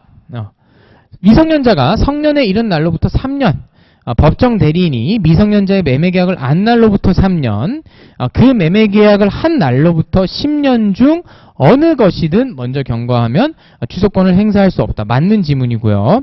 자, 일단 여러분 여기부터 해석해 봅시다. 미성년자가 성년에 이른 날부터 3년이 딱 뭔 거예요? 취소 사유가 소멸한 거잖아요. 미성년자가 성년에 이르면 취소 사유가 소멸했으니까 그때부터 추인할 수 있으니까 추인할 수 있는 데부터 3년. 오케이. 근데 이건 뭐야? 법정 대리인이 미성년자의 매매 계약을 안 날로부터 3년. 143조 내용까지 꿰고 있으셔야 되죠. 분명 취소를 추인하려면은 취소 사유가 소멸해야 되는데 143조가 뭐라고 말하냐면요. 취소를 추인하기 위해서 취소 사유가 소멸해야 되는 거는 제착사 본인들. 죄송합니다. 제착사 본인들이 그랬을 때는 그게 소멸해야 되는데 누가 할 때는 법정 대리인이나 후견인이 추인을 할 때에는 1항을 적용하지 아니한다라고 하는 추인의 요건에 관련된 내용이 있었습니다. 그러니까 법정 대리인은 그냥 언제부터 바로 할 수 있는 거예요? 매매 계약 사실을 안 날로부터 알긴 해야 되거든요. 취소할 수 있는 사유를 알고 소멸해야. 진짜 잘 만들었죠. 이 법정 대리인이 매매 계약을 안 날로부터는 또 3년. 그리고 무엇보다 중요한 건 또 뭐다? 이거는 추인할 수 있는 날인 거고 매매 계약을 한 법률행위 한 날로부터 10년. 이 셋 중에 어느 것 하나라도 먼저 도달하면 취소권을 행사할 수 없다. 취소권의 단기 소멸 법리 때문에 굉장히 잘 만든 이 빌드업이 굉장히 좋았어요. 이거는 18번 좀 음미할 만한 가치가 있는 문제겠습니다. 근데 또 답은 되게 쉽게 줬어요. 자, 민법 제 146조의 취소권 소멸 규정은 소멸시효가 아니라 뭐였어요? 제척 기간이라고 했어요. 굉장히 어렵게 문제를 내고 이런 식으로 또 행정사 시험이 조금 난이도 조정을 하죠. 이 취소권 소멸 규정은 제척 기간에 관한 것이라 그랬어요. 왜냐하면 권리 행사에 관한 것이라서. 근데 그 중에서도 그러면서 이제 취소권은 좀 별개로 나왔는데 취소권은 제가 이거는 어떻게 행사할 수 있댔죠? 재판상이든 재판 외든 규정하는 기간 내에만 행사를 하면 된다 그랬어요. 그래서 이것도 제가 기본 강의부터 천천히 따라오신 분들은 제가 이거 엄청 중요하다 그랬죠, 여러분. 자, 어떻게 하라 그랬죠? 제척 기간이라고 하는 쟁점인데, 이렇게 하면 안 되죠. 자, 형성권과 제척 기간이 사실 굉장히 어려운 쟁점이에요. 저는 이거 민법 진짜 하루 종일 공부해서 거의 그 로 3때 간신히 조금 이해한 것 같습니다. 의사표시 일방적 표시로서 관계를 형성시키는 형성권인데 모든 형성권은 제척기간 적용을 받는다 그랬어요. 근데 모든 제척기간이 형성권만 있는 건 아니고 모두 있다 그랬어요. 청구권도 있어요. 어떤 게 대표적인 예다? 하자담보 책임 같은 거. 하자담보 책임 같은 거는 제척기간에 적용을 받지만 걔는 청구권이거든요. 그래서 형성권인데 형성권의 대표적인 예가 어떤 거 세 개는 외우자. 취소권, 해제권, 예약 완결권.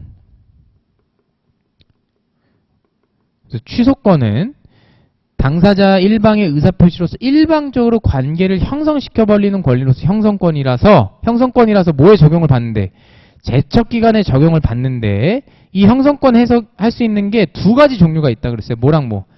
반드시 재판상으로만 행사를 해야 되는 형성권들이 있고요.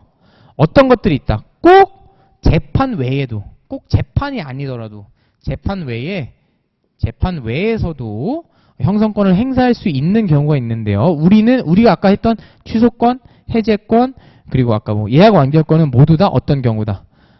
형성권으로서 재판 외에서도 성립을 할 수 있는 친구였죠. 그래서 요 그림 기억나시나요? 그래서 취소권이라고 하는 권리는 형성권으로서 제척기간에 적용을 받는데 그 중에서도 이 형성권은 재판 외에서도 형성을 할 수 있고 이 제척기간은 또 원래 이렇게 둘로 나뉘죠.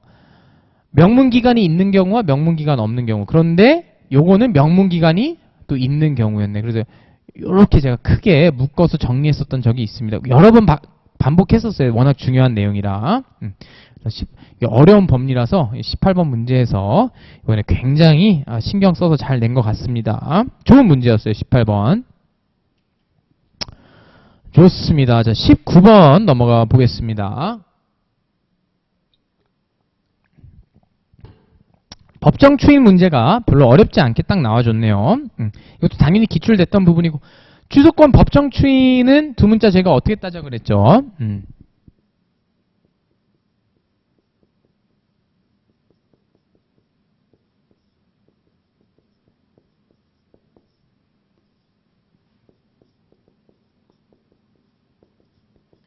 담양집 2,000개로 따시면 되는데 두 문자 내용을 보니 못했다. 담보를 제공하거나 제공받거나 그렇게 경계계약을 맺거나 양도를 하시는데 지금 여기 제가 양천은 따로 뺐죠. 얘는 왜 별표예요? 취소권자가 양도한 경우뿐입니다. 취소권자의 상대방이 양도한 거는 포함이 안 돼요. 취소권자가 양도한 경우만. 그리고 강제집행. 강제집행을 하시거나 채무자로서 당하시거나 이행을 하시거나 이행을 받으시거나 청도 별표죠. 청. 이건 청이죠. 천이라 쓰고 청. 뭐다. 이행의 청구를 하는데 요거는 어떤 경우만? 취소권자가 채권자로서 이행 청구하는 경우만 포함합니다. 그런데 취소권자의 상대방이 이행 청구하는 경우는 된다 안 된다? 되지 않습니다. 그래서 나머지는 제가 다 방금 두 문자 따드린 내용이에요. 이행하는 거. 저당권 설정행위가 뭐죠? 요게 담보 설정이죠.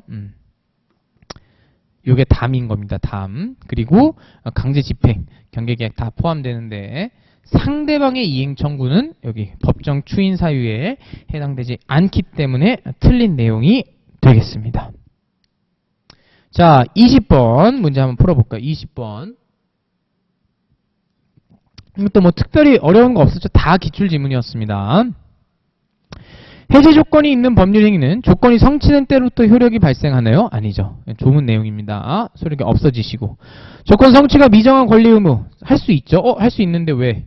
할 수 없다 그랬어요. 틀렸고. 선량한 풍속 기타 사유질서 위반한 조건의 법률행위는 조건 없는 건가요? 아니죠. 전체 다 무효로 만들어버린다 했습니다. 해제 조건이 법률행위 당시에 이미 성취할 수 없는 경우에는 그거 무효인가요? 무효 아니죠.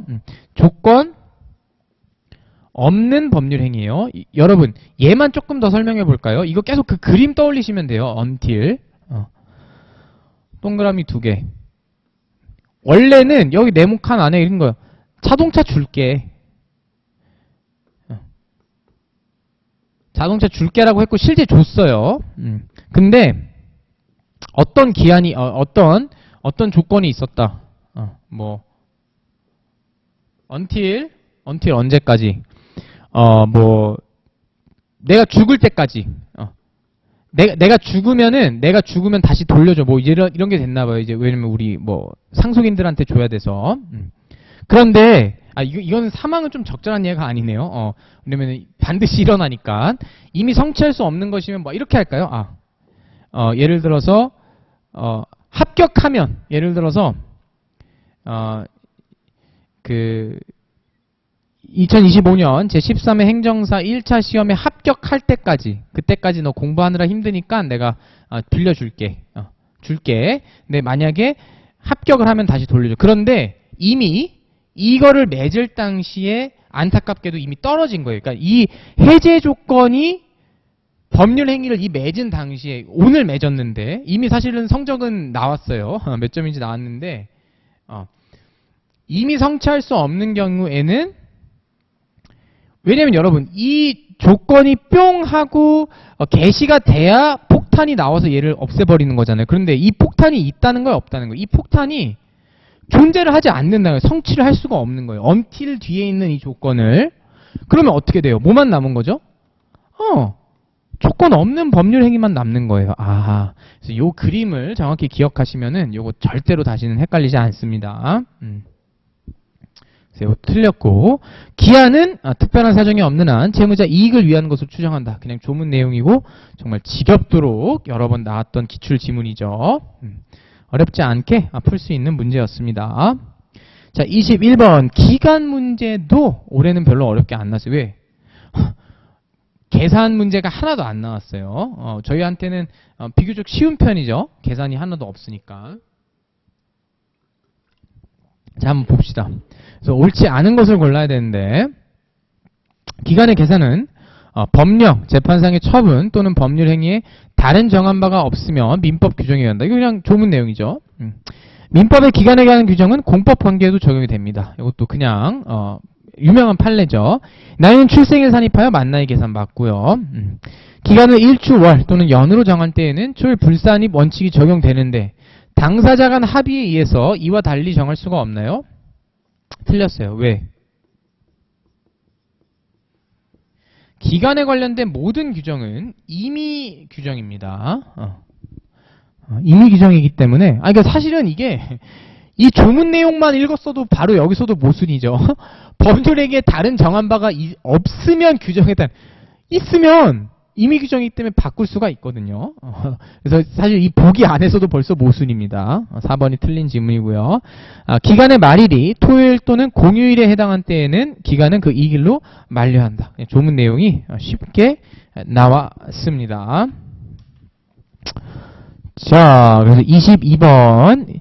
요번에 소멸시효가 좀 많이 나왔죠. 제척기간 문제도 아주 전면으로 나왔고요. 제가 이거 중요하다고 해가지고 두 문자도 따드렸죠. 자, 소멸시효랑 제척기간은 두 문자 뭐 하나만 기억하자 그랬죠.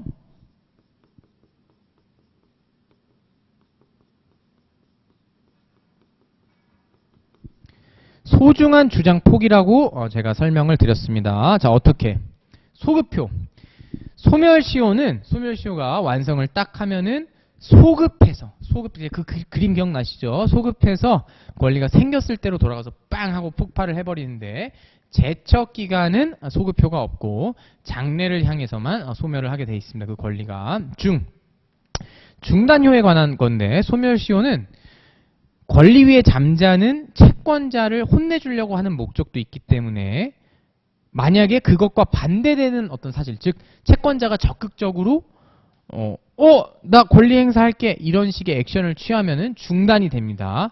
근데 제척기간은 정말 말 그대로 그냥 권리 행사 기간이기 때문에 성질상 중단이라는 게 있을 수가 없다 그랬어요. 주장을 해야 되냐 말아야 되냐. 소멸시효는 주장을 반드시 해야 돼요. 변론주의 원칙상. 그 기간은 어떤 그냥 법률적 주장이기 때문에 법관들이 판단하지만 특히 그 기산점, 언제부터 소멸시효가 시작됐다라고 하는 혹은 소멸시효 항변을 받아들여 주세요 이런 주장들은 주장을 해야 됩니다. 근데 제척기간은 직권조사 사항으로 주장을 따로 할 필요가 없다 그랬고요. 포기는 소멸시효는 포기할 수 있고 제척기간은 포기할 수 없는데 소멸시효를 포기할 수 있는 건 어떤 것만? 소멸시효 완성 이후에만 포기할 수 있었죠. 소멸시효도 완성 이전에는 미리 포기할 수 없습니다. 그게 바로 1번이었네요. 소멸시효 이익은 미리 포기할 수 없습니다. 바로 답은 나왔네요. 자, 2번. 소멸시효는 기산 소급. 아까 설명드렸죠. 제척기간 이 경과한 때부터 장래를 향해 얘 두 개가 비교가 되는 거죠. 맞고 장래 행하는 거니까 이제 오탈자가 나서 또 하나만 적어 갈게요. 22번.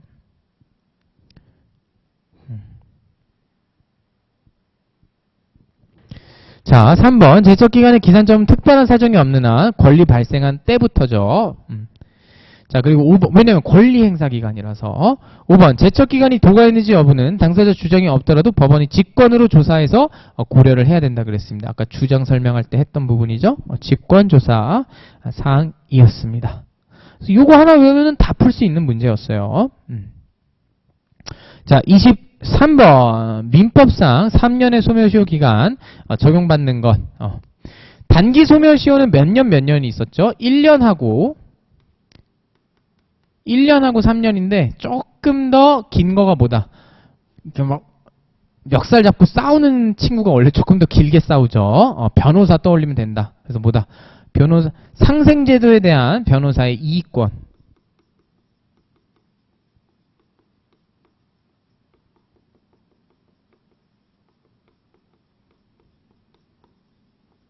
뭐다? 그러니까 뭐 좀 좋은 게 좋은 거지 하면서 조금 비리를 덮으려고 했대요. 상생제도가.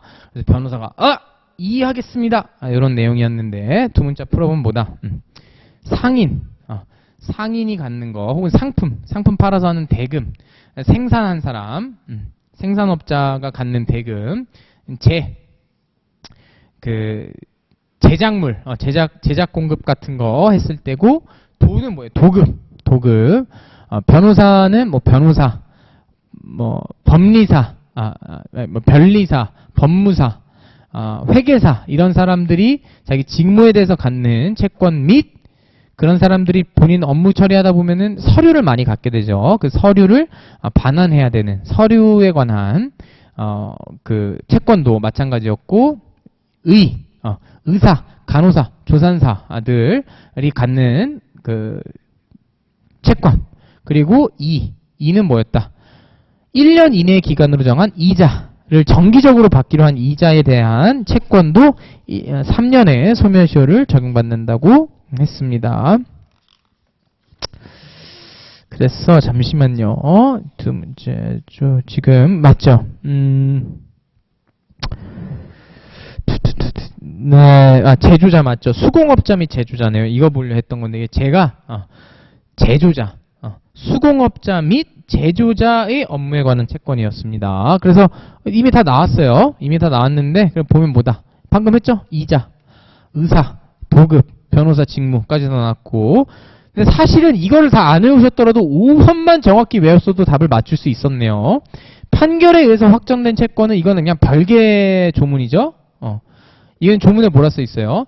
단기 소멸시효를 적용받는 채권이더라도 판결을 들어갔을 때 본안 소송 중에 변제기에 이미 도달해 있는 친구는 판결에 의해서 확정이 되면은 소멸시효가 언제까지로 확정된다? 10년으로 늘어난다고 했었습니다.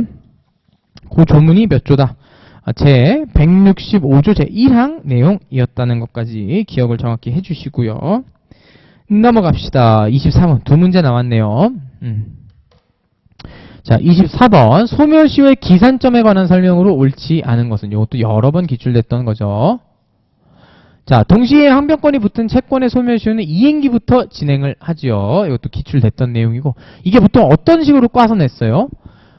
동의항 붙어 있으면 서로 평행성 달리니까 소멸시효 진행 안 하는 거 아니에요? 그런 거 아니라 그랬어요. 그건 니들 사정이고, 소멸시효 자체는 당연히 권리 위에서 잠자고 있으면 이행기부터 바로 진행을 하는 것이지 라고 했습니다. 이행불능으로 인한 전보배상 청구권 소멸시효는 이행불능 시부터 진행한다. 이것도 맞는 지문이고, 이거는 어떤 식으로 기출됐었죠? 채무불이행에 근거한 손해배상 채권은 언제부터?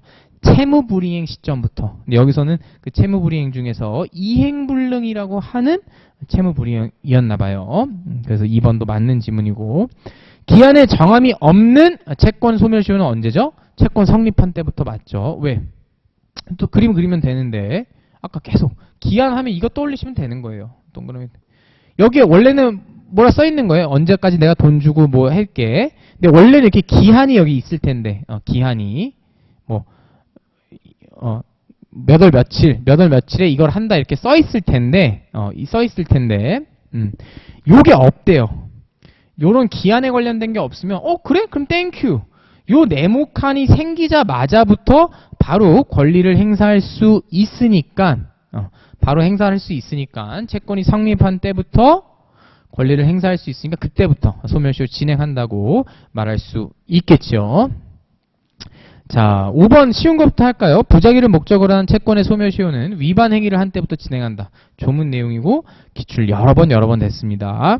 4번이 이것도 이 문장 자체는 처음 나왔는데 형성권적 기한이익상실특약은 한번 나오기도 했었고 제가 강조했었죠. 아주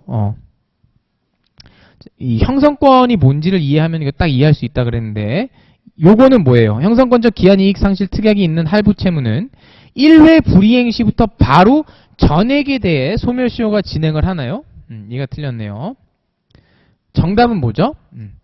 1회 불이행 시가 있다고 해서 전액이 아니라 그때마다 그 할부 채무의 변제기가 올 때마다 도래했을 때마다 소멸시효가 그때 진행하는 게 원칙이에요. 근데 언제부터? 채권자가 나 그냥 나머지 이 형성권적 기한이익상실특약을 사용해서 너 위반했네. 내가 분명 이 특약 맺을 때 기한이익상실, 자 이렇게 보면 좀 헷갈리죠. 자 하나씩. 여러분 기한이익상실특약이 뭐라 그랬어요? 카드 할부 떠올리시면 된다 그랬죠. 카드 할부.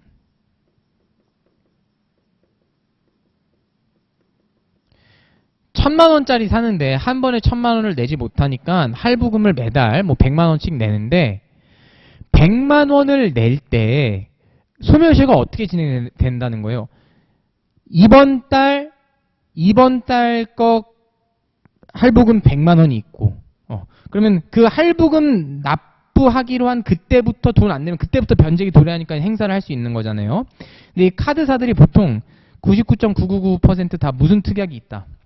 기한이익 상실 특약이 있다는 거예요. 원래 할부라고 하는 게 원래 당연히 1000만원 내야 되는데 그걸 할부시켜줘서 그 뒤에 있는 그 다음번째 100만원, 그 다음번째 100만원, 그 다음번째 100만원은 너에게 기한의 이익이 있어. 채무자로서 돈 아직 갚지 말고 그 기간을 누리도록 해. 기간이 아직 도래하지 않음으로써 누리는 이익을 누려 라고 말을 해주려 했는데 어떤 특약이 있다. 한 번이라도 약속을 어기면 할부금 납부하시는 거를 어기시면은 그때부터는 너 더 이상 기한 이익 없어. 나머지 금액 다 줘야 돼. 이런 특약이 항상 들어가 있습니다. 실제 실무에서도. 근데 그러니까 소멸시효에 대한 게 자연스럽게 들어간다는 것이죠. 소멸시효가 당연히 궁금해지는데 판례가 두 가지 종류가 있다 그랬어요. 조건부 기한이익상실특약이 있고 형성권적 기한이익상실특약이 있는데 조건부는 뭐다? 그 한 번 잘못하면, 한 번 납부를 못하면은 기한이익을 완전히 상실. 그냥 그 사실이 있으면 자동으로 기한이익 상실을 하는 것이고 형성권은 납부를 한 번 안 했다고 그래서 바로 전부 다 기한이익 상실하는 것은 아니야. 왜 그렇게 해석한다? 채권자를 위해서.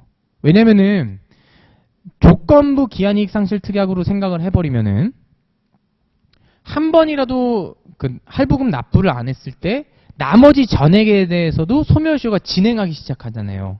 근데 그거를 다 일일이 체크하기 쉽지가 않으니까 언제 채권자가 비로소 너 특약사항이 있는 내용 위반했네. 나 이제 나머지 전액에 대해서도 청구를 하겠어 라고 할 때 왜 형성권이라 그때 비로소 나머지 전액에 대해서 소멸시효가 진행을 합니다. 설명 다 듣고 나니까 어디가 틀린 건지 알겠죠? 1회부터 바로 전액이 아니에요. 형성권은. 그거는 조건부 기한이익상실특약입니다. 좋습니다. 내년 공부하시는 분들을 위해서 한번 제가 열띠게 설명을 해봤어요. 마지막 문제네요. 자, 25번. 중단도 좀 쉽게 나왔어요. 그냥 다 조문 내용으로 위주로 나왔습니다. 재판상 청구는 각하계약 취하. 이거 우리 두 문자 어떻게 됐죠? 각기춤. 우리 재판상 청구가 각기춤을 추면 어떻게 된다? 소멸시효 중단 효력이 없다. 중단 효력이 없는데 어떻게 하면 6월 내에 다시 재판상 청구를 하면 언제부터? 최초에 재판상 청구를 했을 때부터 중단효가 있었던 것처럼 봐준다고 했었죠. 그런데 각기춤이 쳤는데 6월 내에 다시 재판장 청구 등 하지 않으면 중단 효력이 없는 것이다. 각기춤 추면 안 되죠. 맞는 지문이고요. 자, 2번. 시효 중단의 효력이 있는 승인은 처분 능력이나 권한 능력 있음 요하나요? 요하지 않죠. 그냥 조문 내용이고 여러 번 나왔던 지문이죠. 관리할 수 있는 능력만 있으면 된다고 했습니다. 자, 3번. 시효의 중단은 원칙적으로 당사자 및 그 승계인 간에만 효력이 있다고 했죠. 이것이 상대효라고 하는데 뭐냐? 조문 내용이죠, 조문. 조문 내용일 뿐더러 여러 번 기출됐습니다. 보통 어떻게 기출됐냐면 당사자에게만 효력이 있다 이렇게 하고서 틀린 질문 했었죠. 당사자 및 승계인에게도 효력이 있다. 여기까지 기억을 해주시고요.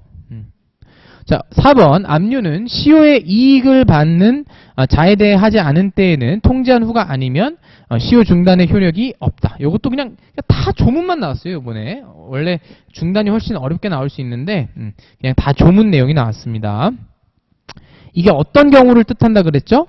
물상보증인한테 압류했을 때 채무자는 따로 있는데 물상보증인 거를 물상보증인 소유의 부동산을 압류 같은 거 하면 채무자는 모르잖아요. 그걸 채무자에게도 압류로서 소멸시효의 효과를 주장하기 위해서는 채무자에게 통지를 해야 된다는 그런 내용이었습니다. 자, 5번 재판상 청구로 인해 중단한 시효는 재판이 확정된 때로부터 새롭게 진행이 됩니다. 이것도 그냥 조문 내용이죠. 그냥 조문에 있는 내용이에요. 그대로. 재판상 청구를 하면은 중단이 되는데 확정이 되면은 아까 전에랑 연결해야지. 확정되면 기간이 몇 년이 늘어나면서 10년으로 딱 늘어나 주시면서 그러면 이 10년도 어쨌든 새롭게 진행을 해야 되잖아요. 언제부터? 그 확정된 때부터 새롭게 진행을 하는 것입니다. 네.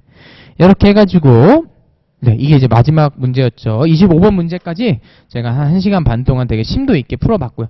여러분 오늘 수업 들어보니까 어떠세요? 해설? 거의 대부분 제가 딱 말씀드렸다시피 기출이에요. 기출만 봐도 90% 좀 과한가요? 진짜 80은 근데 아무리 보수적으로 잡아도 80%는 무조건 맞출 수 있습니다. 기출만 꼼꼼히 봐도. 근데 민법이라고 하는 것이 기출을 숙지하는 것이 사실 어려운 것이죠. 그래도 범위가 딱 정해져 있으니까요. 목표를 갖고서 하시면 되겠죠. 다시 한번 요번에 행정사 1차 시험 보시느라 너무 고생하셨고요. 혹시 올해 조금 점수가 부족하셨던 분 너무 낙심하지 마시고 제가 오늘 풀어드렸던 내용 뭐 복습하시면서 내가 뭘 틀렸었지 그런 거 복습하시고 다시 한번 확인한 바 기출이 중요한 시험이니까 저랑 같이 공부하시면 내년엔 분명 좋은 성적 있을 거라고 생각합니다. 1차 통과하신 분들은 다시 한번 축하하고 2차 공부 때 뵙는 걸로 하겠습니다. 긴 시간 고생 많으셨습니다. 감사합니다.